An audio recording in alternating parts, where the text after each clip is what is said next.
Entonces, importantísimo siempre, yo hago el énfasis en el marco teórico que hay que tener, ¿verdad?, cuando hablamos de este tipo de aplicaciones. Entonces, ¿cuál es el marco teórico que envuelve el diseño de sistemas adhesivos postinstalados? Y como lo hemos venido señalando, ¿cierto? Y en las sesiones anteriores, los sistemas, ¿cierto? Postinstalados tienen que ser químicos. Postinstalados tienen que ser calificados, ¿cierto? De manera que estos sean reconocidos por el Código Internacional de la Construcción, el IBC, el International Building Code, y también, ¿cierto? Para su uso con las disposiciones de diseño de ACI 318, ¿ok? Existe también un servicio de evaluación del Consejo Internacional de Códigos que se llama ICCES, ¿ok? ¿Y qué hace esta entidad? Básicamente realiza pruebas, ¿ok?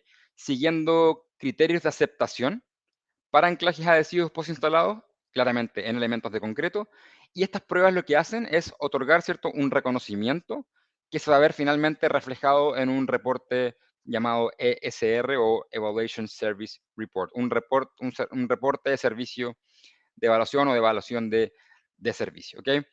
Y al final del día, entonces, este criterio de aceptación que hace que estos sistemas adhesivos pasen por distintas pruebas y al final del día se entregue toda esta información en un reporte de evaluación, ¿qué va a traer este reporte de evaluación? Te va a decir, primero, ok, tu anclaje cumple y está conforme a lo que indica el International Building Code, ha pasado las pruebas, te va a entregar el detalle de que si es que se permite ser utilizado para trabajarlo como un anclaje, si es que tiene las propiedades para ser trabajado como una barra de refuerzo postinstalada, con el sistema químico claramente que estamos testeando. Y si es de ser así, bueno, entonces yo puedo utilizar las provisiones de A6 318 en los capítulos que sean, en este caso tenemos un ejemplo del capítulo de anclaje. Y toda la información que tengo dentro de este SR, bueno, básicamente son los parámetros que yo necesito, ¿verdad?, para calcular con ACI 318, ¿ok?, que depende directamente de lo que es el International Building Code. Entonces estamos cumpliendo, ¿verdad?, con la normativa y me puedo quedar tranquilo que estoy utilizando un anclaje que está con todas las aprobaciones correctas. Entonces, hablando de este reporte de evaluación, que yo creo que es lo más importante que me gustaría que ustedes se lleven, cuando hablamos nosotros de estos sistemas adhesivos, imaginémonos un R500V3, por ejemplo, o un HI200, nuestros anclajes más importantes. En este caso acá tenemos el R500V3. Es clave que entendamos que estos reportes son de un formato estándar. ¿Qué quiere decir esto? Que todos los fabricantes, ya sea, imaginemos, Sika, Fisher, Burr, etcétera, ellos están para los anclajes que ellos desean que sean testeados, porque esto al final es una inversión que tiene el fabricante, envía sus anclajes a testear, ¿ok? Se pasan por este proceso de criterio de aceptación, por todas estas pruebas, ¿verdad?, que están definidas, y se entrega este reporte, ¿ok? Y por ejemplo, en este caso, es un reporte que se renovó se volvió a emitir el año 2021 y está válido hasta el 2023, ¿ok? Importante, ¿cierto?, que nos fijemos en lo que dice, pasa acá, por ejemplo, está conforme a lo que indica el International Building Code en todas las versiones que se señalan acá, pero es clave que nos fijemos siempre en la parte de los usos, ¿ok? Entonces, en este caso, el R503 señala que funciona como un sistema de anclaje y también como un sistema de barra de refuerzo postinstalada. Y ahí después ya vienen más detalles para resistir carga sísmica de la categoría categoría A a la F, en tensión y corte, para concreto fisurado y no fisurado. Entonces, hay que poner ojo, ¿cierto? Porque hay algunos competidores de Hilti, ¿cierto? Que pueden decir muchas cosas, pero o ustedes les pueden venir a decir muchas cosas, cualquier persona, en verdad, les podría llegar a decir que Hilti tiene aprobaciones para ser instalado en la Luna, por ejemplo. Y la verdad es que no es así, porque toda la información hay que hacer y seguirla al pie de la letra según lo que indica este reporte de evaluación. Entonces, hay algunos competidores o algunos químicos que, por ejemplo, no funcionan para situaciones de anclaje fisurado o no están validados para sistemas de barras de refuerzos postinstaladas. Y a veces yo puedo ser un ingeniero, no estoy al tanto de esto, o sea, no tienen por qué saber esto ustedes, y están utilizando para aplicaciones de barra de refuerzo postinstalada, o sea, siguiendo las provisiones de longitud de desarrollo, un anclaje que no está aprobado para eso, y al final del día eso al final, en el caso de fallar, pudiera ser un problema. ¿Ok? Entonces, como les dije, todos estos reportes, acá simplemente es la primera página, dependiendo qué tan contundente y potente es el producto, esto pudiera tener 40, 50 páginas. acá está toda la información técnica, ¿verdad?, que ustedes van a poder encontrar y utilizar para el diseño. Profundidades de empotramiento, espaciamiento a borde, estados de adherencia, en concreto fisurado o no fisurado, rangos de temperatura, tiempos de curado, etc. Esto básicamente es el bruto o la información al detalle, y lo que nosotros tenemos en las fichas técnicas de Hilti, que ustedes pueden descargar de las páginas, son las versiones un poquito más de marketing, ¿cierto? De este mismo contenido. Pero este justamente trae toda la información y también lo pueden encontrar en las páginas de producto de Hilti, ¿ok? Si ya entramos un poco más en detalle, lo que dicen estos reportes de evaluación, entonces seguimos con el del R500V3, por ejemplo, el 3814 es el reporte de evaluación. Vemos que en la sección 3.2.5 se indica que las barras de refuerzo pueden ser utilizadas como anclaje, ¿ok? Y detalla, que pueden leer, ¿cierto?, cuáles son los diámetros permitidos, o también señala, ¿cierto?, cuáles son las condiciones de recubrimiento que tienen que tener estas barras. Y también, bueno, señala aquí que las barras tienen que ser, ¿cierto?, rectas, ¿ok? No pueden terminar en un gancho porque estamos hablando de barras de diseño, barras de refuerzo post instaladas. El punto 4.0 hace ya más referencia a un tema de diseño, ¿cierto? Indica que esto debe seguir, ¿cierto?, las consideraciones o las provisiones de ACI 318 en el capítulo 17, ¿verdad?, para anclaje, ¿ok? Pasando a la vereda al frente, recordemos que tenemos dos teorías, ¿cierto?, de anclaje, y tenemos la de longitud de desarrollo. Cuando hablamos de barras que pueden ser utilizadas como refuerzos post-instaladas, ¿cierto?, siguiendo las provisiones de longitud de desarrollo, eso se indica en la sección 3.2.6. Y también indica, ¿cierto?, cuáles son los diámetros permitidos, a qué tablas hay que hacer referencia, ¿cierto?, que la barra de refuerzo no debe doblarse después de la instalación, excepto cuando se hace establecido con lo que indica ACI, ¿cierto?, en estas secciones, ¿ok? Y también a nivel de diseño, se lo indica la tabla 4.2, ¿cierto? Indica que nosotros debemos seguir las condiciones de ACI 318 para el desarrollo y empalme de barras de refuerzo post-instalada, que eso lo podemos encontrar en el capítulo 25, ¿ok? Entonces, los que estuvieron con nosotros el webinar anterior, el webinar 1.02, que lo van a poder encontrar en Askilty, disponible ya de hecho, eh, vimos cómo era el proceso de diseño cuando queríamos calcular una barra de refuerzo, una barra corrugada, ¿verdad?, de este tipo, pero con una metodología de anclaje, como es lo que tenemos acá, ¿ok?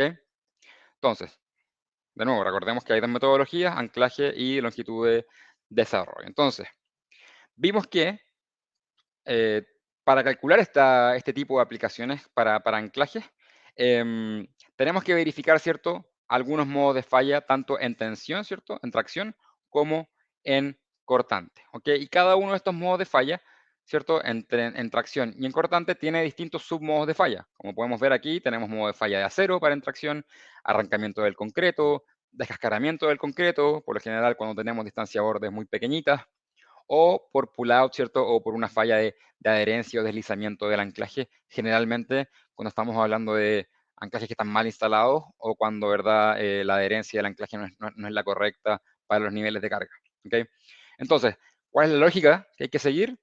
Verificar cada uno de estas resistencias asociadas a cada uno de estos modos de falla. Aplicamos un factor phi asociado a cada uno de los modos de falla. Eso nos va a entregar un valor nominal, ¿ok? Y este valor nominal tenemos que ver cuál es el que controla, ¿cierto? Y lo comparamos, ¿cierto?, con nuestra carga factorizada, nuestra carga última.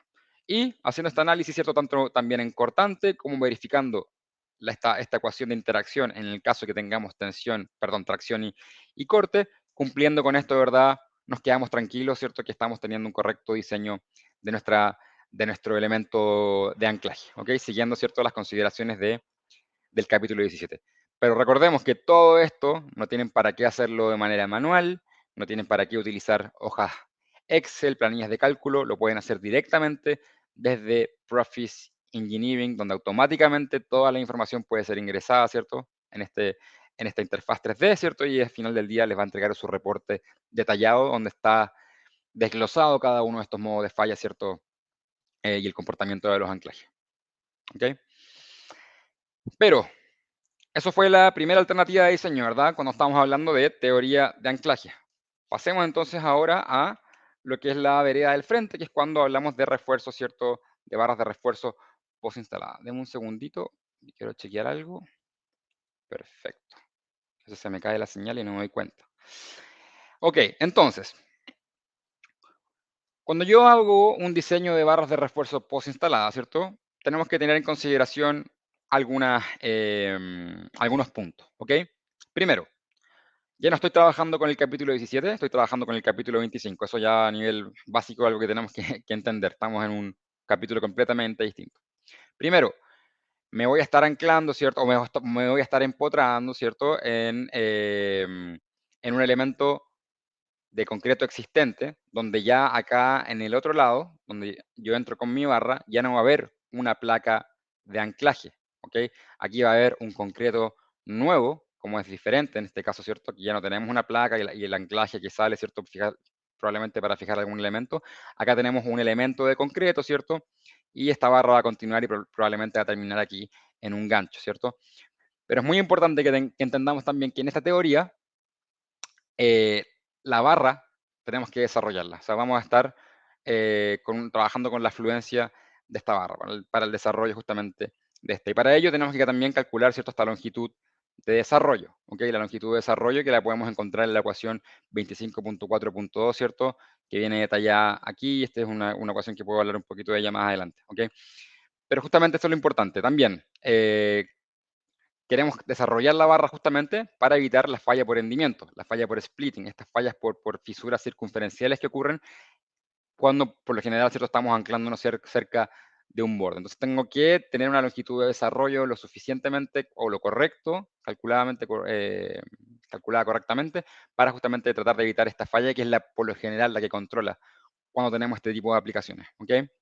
Tengo que diseñar para este caso, para esta aplicación en particular, también un empalme, ¿cierto? Para transferir los esfuerzos de una barra a otra. Esto es un empalme sin contacto, entonces al final del día tengo mi químico, ¿verdad?, que va a estar dentro de la barra. Yo hago mi perforación, entro con el químico, entro con la barra, y al final del día va a haber una transferencia de esfuerzo aquí a través de unas bielas de compresiones, y al final del día es cómo trabaja, ¿cierto?, esta transmisión de esfuerzos de esta barra a la barra preinstalada, ¿ok? Se puede desarrollar, perdón, se puede considerar el desarrollo tanto en tensión como en compresión, y en este caso tampoco consideramos el corte directo, como que las barras van a estar tomando el corte directo. Básicamente pensamos o se considera que la rugosidad, ¿cierto? Esta superficie, esta interfaz rugosa entre el concreto existente y el nuevo, ¿cierto?, van a ser los que están trabajando con el corte, ¿ok? Como les dije, bueno, acá tenemos la ecuación de longitud de desarrollo, que para algunos puede ser un poco tediosa, sí, lo es, pero si la entramos a ver un poquito en detalle, tiene algún sentido. No depende de la adherencia del químico, podemos ver que depende de características como el diámetro de la barra, depende de un factor de qué tan ligero es el concreto, si es un concreto de peso ligero, peso normal, depende de la resistencia a la compresión de la barra, depende claramente de la fluencia de la barra, ¿ok? Tiene unos factores psi, ¿ok?, asociados tiene un factor psi G que está asociado al grado del refuerzo, ¿ok? Que cuando hablamos, por ejemplo, de un refuerzo de 280, 420, el factor es de 1, ¿ok? Tenemos también un factor psi sub E, no lo estoy diciendo en orden, pero tengo aquí una ayuda de memoria, es un factor asociado al recubrimiento del epóxico de la barra, que es 1, ¿cierto?, cuando no posee recubrimiento, o cuando simplemente está con un recubrimiento de zinc, ¿cierto? Un factor psi sub S, ¿ok?, que es asociado también al diámetro de las barras, ¿ok? Si es que tenemos barras desde 22 milímetros hacia arriba, también se toma el factor como 1. Y un factor psi sub T, que tiene que ver con la ubicación del refuerzo y con la distancia que hay a la capa inferior, a la cara inferior del concreto que está vertido, ¿cierto? Y esto básicamente tiene relación con cómo se penetra el concreto, ¿verdad?, con la barra en estas como en las vecindades, ¿cierto?, de la barra, y ahí hay unos parámetros que hay que tomar y que lo vamos a ver también más adelante, ¿ok? Hay un parámetro también acá, que es C sub B más KTR del diámetro de la barra, que tiene que ver directamente con el confinamiento, ¿ok? Que lo podemos también ver un poquito más en detalle en el próximo webinar, ¿ok? Entonces, importante que chequeemos esto, ¿cierto? Y tengamos claridad de cómo funciona la ecuación, ¿ok?